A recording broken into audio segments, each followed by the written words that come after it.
और जैसे ही गोविंद ने चरण दबाए, उनके नेत्रों से आंसुओं की बूंद निकलकर अर्जुन के चरण पर जैसे ही गिरी, हड़बड़ा के अर्जुन उठे, ये क्या हो रहा है प्रभु?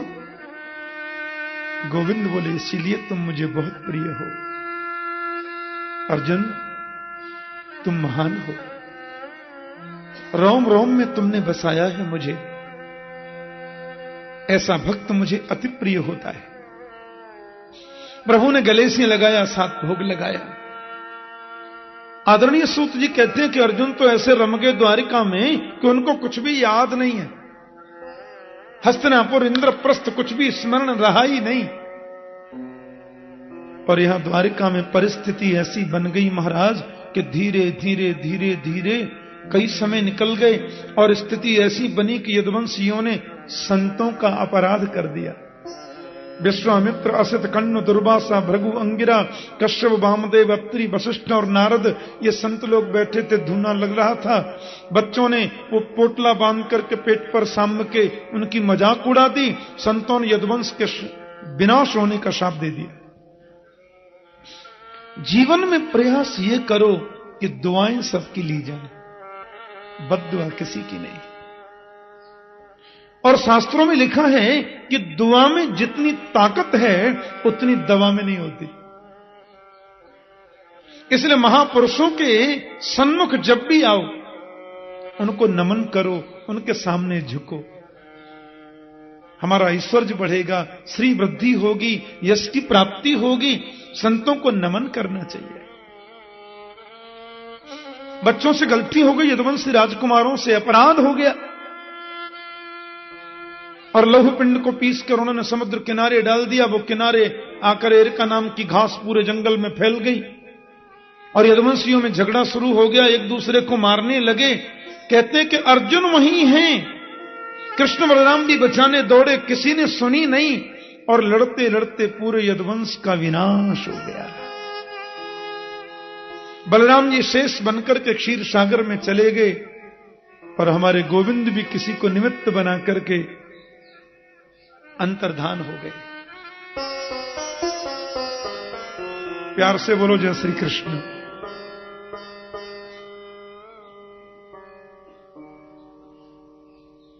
अर्जुन तो गोविंद की भारजाओं को लेके आ रहे थे वृंदावन।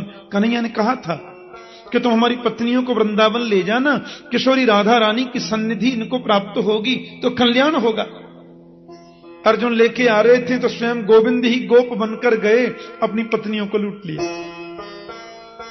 ये बताने के लिए कि तेरा गांडीव धनुष भी मेरे बिना किसी काम का नहीं है।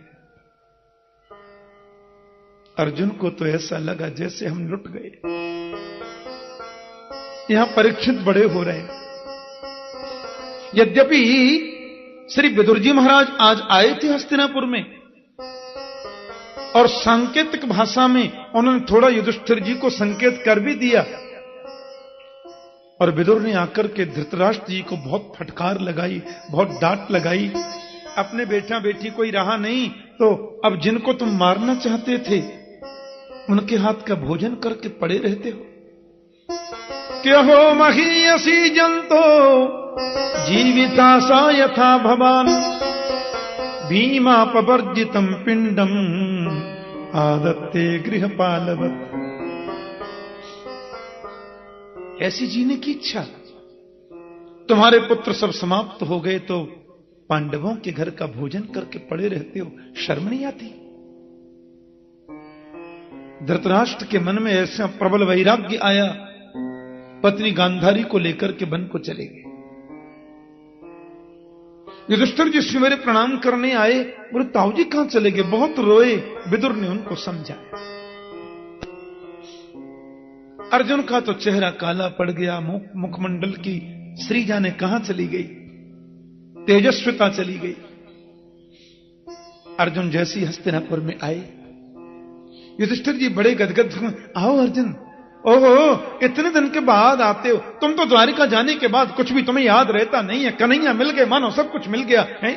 अरे भाई यहां भाई भी रहते हैं तुम्हारे, माता भी रहती हैं, और देखो तुम्हारा पोता परीक्षित बड़ा हो रहा है, बहुत समझदार है, उम्र से 15 साल आगे चल रहा है। भैया ये तो बहुत ही बुद्धिमान है, रोज प्रणाम करता है।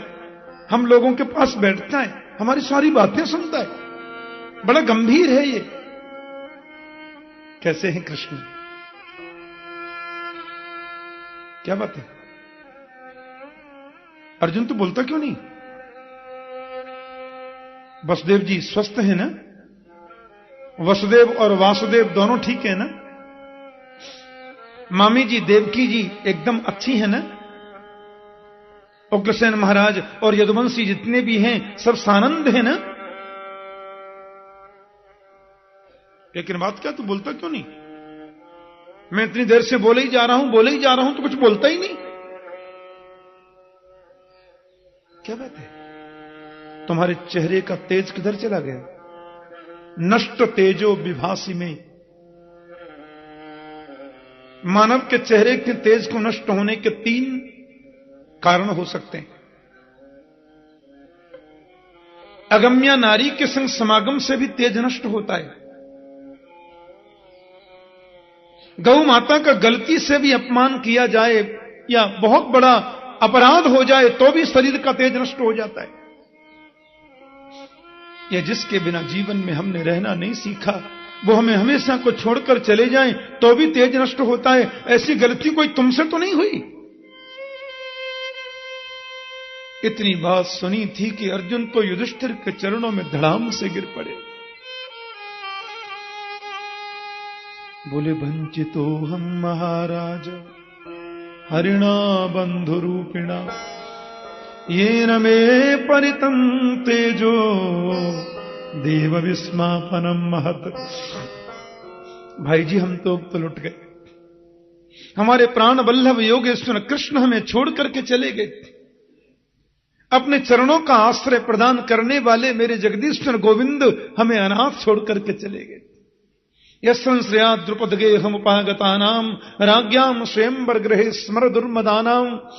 जिनकी कृपा से हमने द्रुपद महाराज के यज्ञ में द्रौपदी जैसी भार्या को प्राप्त किया। कृच्छ्रा दुर्वास सौर भेता देवताग्र भुग्य साकन्य शिष्टम उपयोज्य तस्त्रलोकीम तृप्ताम मस्त सलिले बिनिमग्न संग। दुर्वासा ऋषि 10,000 शिष्यों को लेकर के पधारे थे भाई जी, और हमारे अक्षय पात्र में कुछ भी बचा नहीं था। मेरे गोविंद ने आकर कैसी लीला करी। संतों का नहाते नहाते पेट भर गया और उनके शाप से हम लोग बच गए। आज वही प्राण वल्लभ श्री कृष्ण हमें छोड़ करके चले गए। जिनकी कृपा से किरात रूप में पधारे हुए भगवान शंकर को मैंने संतुष्ट कर दिया, जिनकी कृपा से पराम्बा जगदम्बा देवी की मुझ पर कृपा हो गई, आज वही हमारे जगदीश्वर गोविंद हमें छोड़कर चले गए। कैसे हुआ? क्या हुआ?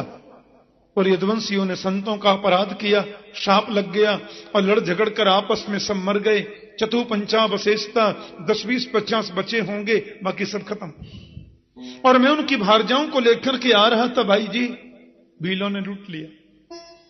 गोप स्वयं कृष्ण आए थे बनकर, ये किसी को मालूम नहीं।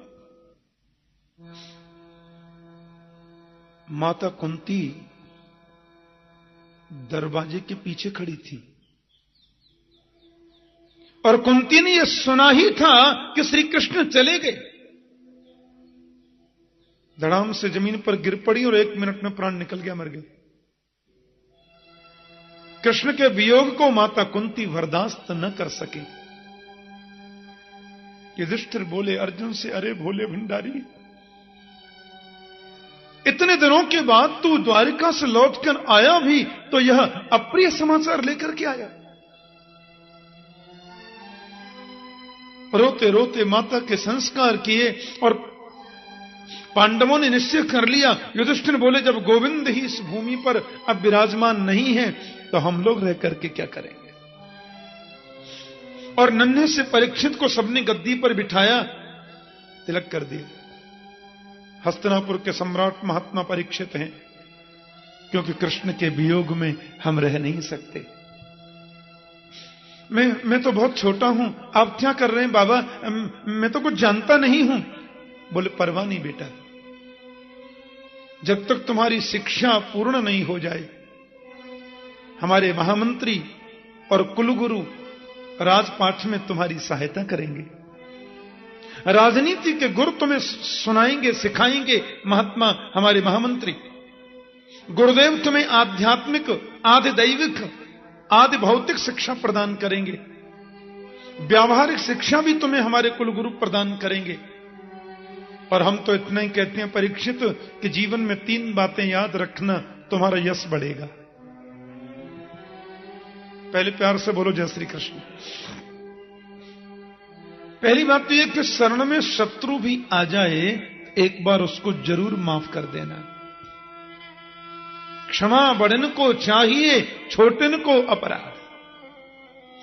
शत्रु भी एक बार शरण में आवे तो उसे तुम्हें क्षमा करना ही चाहिए, एक बार तो कम से कम। और दूसरी बात, अतिथि का हमेशा सत्कार करना। घर में संत पधारे, विप्र पधारे, अतिथि आए, उनका कभी निरादर मत करना बेटा। तुलसी या संसार में सबसे मिलिए धाय, ना जाने कहीं रूप में नारायण मिल जाए। अतिथि का मतलब क्या होता है? मैंने आपको फोन कर दिया, मैं इतने बजे पहुंच रहा हूं, आप मेरा स्वागत करने पहुंच गए तो मैं अतिथि हुई नहीं। अतिथि का मतलब होता है जिसके न आने की तिथि निश्चित है और न जाने की तिथि निश्चित है। अतिथि, न तिथि, अतिथि। जिसकी कोई तिथि निश्चित नहीं है वो अतिथि है। और अतिथि का सत्कार करना तो मानव मात्र का कर्तव्य होता है, अवश्य करना। और तीसरी बात, आंखों के सामने कभी पाप होते नहीं देखना। क्योंकि मुझे लगता है कि पाप करना जितना पाप है, पाप होते देखना भी उतना ही बड़ा पाप है। पांडव लोग स्वर्ग को जा रहे हैं। महाराज रास्ते में जितने तीर्थ हैं, तीर्थों का सेवन किया, परीक्षित को राज्य गद्दी देकर के चले गए। और बद्रीनाथ धाम से आगे अलकनंदा का आश्रय लेते लेते जहां से सरस्वती नदी का उद्गम है, उधर से बाईं तरफ स्वर्गारोहण करने लगे। उसको सतोपथ बोलते हैं, स्वर्गारोहण। लेकिन वेद के विरुद्ध एक भी आचरण जिसने किया है, वह कोई भी व्यक्ति सशरीर स्वर्ग नहीं जा सकता। प्यार से बोलो जय श्री कृष्ण। पांडव लोग जब स्वर्ग को प्रस्थान कर रहे थे तो नकुल सहदेव दोनों बीच में गिर पड़े और मृत्यु हो गई। भीमसेन ने पूछा, भाई जी हमारे लघु भ्राता ये नकुल सहदेव की मृत्यु, ये क्यों, क्या हुआ, क्यों मर गए? बोले, इनमें एक को सुंदरता का अभिमान था, एक को गणित विद्या का अभिमान था, इसलिए सशरीर स्वर्ग ये नहीं जा सकते। थोड़ा और आगे गए, महारानी द्रौपदी का पतन बीच में हो गया। भाई जी इनका पतन बीच में क्यों हुआ? युधिष्ठिर बोले, भीमसेन पति तो हमें इसके 5 थे, पर द्रौपदी का आकर्षण अर्जुन के प्रति ज्यादा था, इसलिए द्रौपदी भी सशरीर तो नहीं जा सकती। थोड़ा और आगे गए, अर्जुन भी गिर पड़े। भाई जी हमारे भैया अर्जुन क्यों गिरे? बोले, अर्जुन को गांडीव का बड़ा अभिमान था, और गांडीव के अभिमान में आकर एक बार तो इसने कृष्ण के लिए भी बहुत आदर सूचक शब्द प्रयोग नहीं किए थे। एक बार तो अर्जुन ने यहां तक कह दिया था कि राहम संकर्षणो ब्रह्मन न कृष्णो कार्ष्णिरेव च अहं वा अर्जुनो नाम गांडीवम यस्य वैधनो। पंडित जी से बोले, पंडित जी मैं कृष्ण नहीं हूं, मैं बलराम नहीं हूं, मैं प्रद्युम्न अनिरुद्ध भी नहीं हूं, अहं वा अर्जुनो नाम, मैं अर्जुन हूं महाराज। गांडीवम यस्य वैधनु, अहंकार हो गया था इसे। यह मनुष्यत्व में दुर्गुण है। और ये सशरीर स्वर्ग नहीं जा सकता। थोड़ा और आगे गए तो भीमसेन भी लड़खड़ा कर गिरे और मरते मरते पूछने लगे, भाई जी मैं बीच में क्यों मर जाऊं, मेरे लिए तो बता दो। हंसकर बोले, तुम बहुत ज्यादा खाते थे। बोलो जय श्री कृष्ण। यावत ध्रियेत जठरम तावत सत्वम ही देहि नाम, भागवत में लिखा है। भागवत में ये मंत्र है, यावत ध्रियेत जठरम तावत सत्वम ही देहि नाम अधिकम योभिमन्येत सस्तेनो दंडमर्हति। जितने से अपना काम चल जाता है उससे ज्यादा की इच्छा यदि कोई रखता है, सस्तेन, वो चोर है। स्तेन चोर को बोलते, और दंडमर्हति वो दंड का अधिकारी। भीमसेन चले गए। अब शरीर के सहज स्वर्ग में तो केवल युधिष्ठिर जी महाराज जा रहे हैं। थोड़ी दूर ये पहुंचे ही थे कि यमराज के दूत इनको पहले नरक में ले गए। अरे भाई सुनिए, हमको नरक में क्यों लाए हो? बोले आपने अपने जीवन में एक बार झूठ बोला था। नहीं मैंने तो कभी नहीं बोला। एक बार बोला था आपने, याद करो। अश्वत्थामा नरोबा कुंजरोबा। द्रोणाचार्य तो पांडवों की सेना को बिछाते जा रहे थे। पांडव लोग बड़े चिंतित हो गए। गोविंद से बोले, अब नहीं छोड़ेगा गुरुजी किसी को। भगवान ने कहा, सवेरे 4:30 बजे समाधि में बैठते हैं, तुम लोग जाके इनको प्रणाम करना। वो आंखें खोलते नहीं है, आंख बंद करते करते पूछ लेंगे क्या बात है, क्योंकि वो समझेंगे कौरव मुझे रोज प्रणाम करने आ रहे हैं। आते हैं, आज 15 मिनट पहले आ गया, जबकि आते सब टाइम से ही थे। सवेरे 5 पांडव गए और भगवान भी गए थे पीछे पीछे। गुरुजी को प्रणाम किया। द्रोणाचार्य समाधि में थे। ठीक है, प्रसन्न हूं, क्या चाहिए बोलो। सिखा पढ़ा के भेजा था कन्हैया ने। पांडव बोले, गुरुजी हम जो मांगेंगे। हाँ हाँ मांगो मांगो, क्या चाहिए बोलो। बोलो गुरुजी ये बताओ तुम मरोगे कैसे। बोलो जय श्री कृष्ण। गुरुजी से पूछ रहे हैं आप मरोगे कैसे। द्रोणाचार्य ने आंख खोल के देखी, अरे तो पांडव है, आज जल्दी आ गए। कौरव रोज जाते थे ना प्रणाम करने, पांडवों को आज पहले भेज दिया प्रभु जी ने। अब हां कर चुके हैं, नहीं कैसे करें। द्रोणाचार्य जी ने कहा, पहले तो मैं ये पूछना चाहता हूं कि तुमको यहां भेजा किसने। देखा दरवाजे के पीछे की ओर श्रीमान जी खड़े थे, हवा से पीतांबरी दिख रही थी थोड़ी थोड़ी। द्रोणाचार्य समझ गए। बोले, जिसका वो रक्षक है पीतांबरधारी, उसको भय नहीं करना चाहिए। और मेरे मरने का जहां तक प्रश्न है बेटा, द्रोणाचार्य के हाथ में धनुष बाण तब तक है, देवराज इंद्र भी उसको परास्त नहीं कर सकता। ये पक्की बात है। और मैं धनुष बाण फेंक दूं, मुझे निहत्थे को कोई भी मार सकता है। और जब तक मैं अप्रिय समाचार नहीं सुनूंगा तब तक मैं धनुष बाण फेंक नहीं सकता। और तुम जानते हो प्रिय कौन हो सकता है मेरे जीवन में? एक ही तो बेटा है मेरा, अश्वत्थामा। उसका अप्रिय मैं बर्दाश्त नहीं कर सकता। यही मेरी मौत का कारण हो सकता है। देखो कितने महापुरुष अपने मरने का कारण भी बता दिए। पांडव लोग आ गए। कौरवों की सेना में एक हाथी था, उसका नाम भी अश्वत्थामा ही था। भीमसेन ने वो अश्वत्थामा हाथी उठाया, धड़ाम से जमीन पर पटक दिया, जोर जोर से चिल्लाने लगे, अश्वत्थामा मारा गया, अश्वत्थामा मारा गया।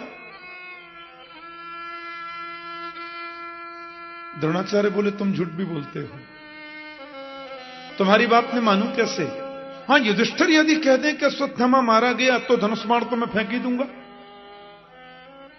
अब युधिष्ठिर की बगल में आ गए कन्हैया, दूसरे रथ पे थे, और इशारे से बोले, बोलो बोलो अश्वत्थामा मारा गया। युधिष्ठिर बोले, आदमी थोड़ी मारा, मैं नहीं बोलता। कन्हैया बोले, जल्दी बोलो अश्वत्थामा मारा गया। युधिष्ठिर बोले, जो आदमी कभी झूठ नहीं बोलता उसको बोलना पड़े तो बड़ा डरता डरता बोलता है, और झूठ में भी वो सत्य बोल ही जाता है। अरे मैं कहता हूं जल्दी बोलो। अब युधिष्ठिर जी महाराज थोड़े से डर गए, बोले सुनिए, अश्वत्थामा हत, बोल दिया। द्रोणाचार्य ने धनुष बाण फेंक दिया, बेटा नहीं रहा तो अपन रह के क्या करेंगे। और अन्य जैसी धनुष बाण फेंका महाराज, युधिष्ठिर बोले मेरी वजह से एक ब्राह्मण की हत्या हो जाएगी। पीछे से आया द्रौपदी का भाई धृष्टद्युम्न, और धृष्टद्युम्न ने आकर के महात्मा द्रोणाचार्य पर वार कर दिया और उनको मार दिया। बोलो जय श्री कृष्ण। लेकिन युधिष्ठिर जी महाराज जोर से बोले, नहीं नहीं, वो हाथी मरा है कि मनुष्य, जरा सोच लेना, मरा तो है लेकिन हाथी है कि मनुष्य। कन्हैया ने इतनी जोर का शंख बजाया कि वो बात उनको सुनने ही नहीं दी। आज यमराज के दूत कहते हैं आपने एक पल झूठ बोला था ना, एक पल के लिए आपको नरक में तो आना पड़ेगा। युधिष्ठिर जी बोले मैंने तो कभी नहीं बोला। बोले बोला तो था नरोबा कुंजरोबा। बोले हां वो बोला तो था, लेकिन वो तो कृष्ण के कहने से बोला था। कन्हैया वहीं प्रकट होकर बोले मैंने कब कहा था। युधिष्ठिर बोले आपने तो कहा था बोल दो। बोले मैंने जैसे कहा वैसा तुमने कब बोला। मैंने कहा वैसा ही तुम बोलते तो वो झूठ था ही नहीं। मैंने जो आपसे कहे थे उन शब्दों को याद करो। मैंने कहा था इतना बोलो, अश्वत्थामा हत, अश्वत्थामा मारा गया। आप यदि सिर्फ इतना बोलते कि अश्वत्थामा मारा गया तो आपकी बात झूठी थी ही नहीं, क्योंकि अश्वत्थामा को भीमसेन ने मार ही दिया था। अब यह तो आपसे कोई पूछ नहीं रहा था कि मरने वाला हाथी है कि मनुष्य। ये अपनी तरफ से ननू नचा क्यों लगाया तुमने। भीमसेन ने अश्वत्थामा हाथी मार दिया, बात खत्म। आप बोलते थे अश्वत्थामा मारा गया, आपकी बात झूठी थी ही नहीं। पर अपनी तरफ से जो आपने पीछे वाली लाइन जोड़ दी, जितना मैंने कहा उतना ही बोलना था। युधिष्ठिर बोलो दंडोत करता हूं तुम्हारी, कौन जीता तुमसे। एक क्षण नरक दर्शन करके युधिष्ठिर जी सीधे स्वर्ग को पधार। वो तो धर्मराज है, धर्म की गद्दी पर प्रतिष्ठित हुए। अब प्रश्न ये उठता है, एक बार झूठ का ये परिणाम है, और वो भी किसी के कहने से, अपनी तरफ से नहीं, तो भी उनको 1 मिनट नरक दर्शन करना पड़ा। तो कभी हम अपने को खोजें। बोलो जय श्री कृष्ण। हमारी हालत क्या है। इस कथा से हमको यही शिक्षा मिलती है। एक पल झूठ बोलने वाला, और वह भी युधिष्ठिर, साक्षात धर्मराज, उसको भी नरक दर्शन करना पड़ा। तो फिर हमारी स्थिति क्या है। कभी कभी अपना आत्ममंथन करें, कभी कभी अपने आप को खोजने की हम चेष्टा करें। राजर्षि परीक्षित तो बड़ी श्रद्धा से रहते हैं। गोविंद के चरणों में उनकी अद्भुत निष्ठा है, अद्भुत भक्ति, अद्भुत निष्ठा, अद्भुत प्रीति। शिक्षा बड़ी उच्च स्तरीय शिक्षा प्राप्त की। गुरुदेव का आशीर्वाद, प्रियजनों का आशीर्वाद, स्वजनों का आशीर्वाद, महात्माओं का आशीर्वाद, संतों का आशीर्वाद और पूरी प्रजा की शुभकामना। क्यों न बढ़ेंगे। दिनों दिन बढ़ रहे हैं महात्मा परीक्षित, और शादी भी हो गई। शादी का मतलब यह नहीं है कि हम विषय वासनाओं में इतने लिप्त हो जाएं कि दिन कब हुआ रात कब चली गई पता ही न चले। शादी का मतलब है अब तक अकेले भक्ति करते थे, पूजा करते थे, अब दोनों मिलकर के करेंगे। और गोविंद के दरबार में जब परीक्षित बैठ जाते तो उनको कुछ भी याद नहीं रहता। हाँ, मैंने तो कई जगह देखा है कि लोग कथा सुनते हैं तो उधर भी मोबाइल बज जाता है, और कई लोग तो नीचे सिर करके कथा में बैठे बैठे शेयर मार्केट की बात कर लेते हैं, कितना चढ़ा कितना उतरा। परीक्षित जब पूजा में बैठते, भजन में बैठते, तो सब कुछ भूल जाते हैं। सकृदेव प्रपन्नाय तवास्मीति तु याचते अभयम सर्वभूतेभ्यो ददाम्ये तद्व्रतम मम।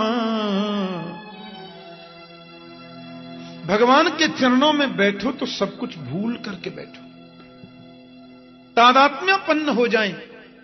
वो हमको देख रहे हैं, हम उनको निहार रहे हैं, आंखों से आंखें मिलाओ। प्रभु को निहारना चाहिए। भज गोविंद गोविंद गोपाला, भज गोविंद गोविंद गोपाला, भज गोविंद गोविंद गोपाला, भज गोविंद गोविंद गोपाला। मेरा मुरली मनोहर नंद लाला, मेरा मुरली मनोहर नंद लाला, मेरा मुरली मनोहर नंद लाला, मेरा मुरली मनोहर नंद लाला। भज गोविंद गोविंद गोपाला, भज गोविंद जरा भाव से ताली बजा के गाइए। गोपाला, भज गोविंद गोविंद गोपाला, भज गोविंद गोविंद गोपाला।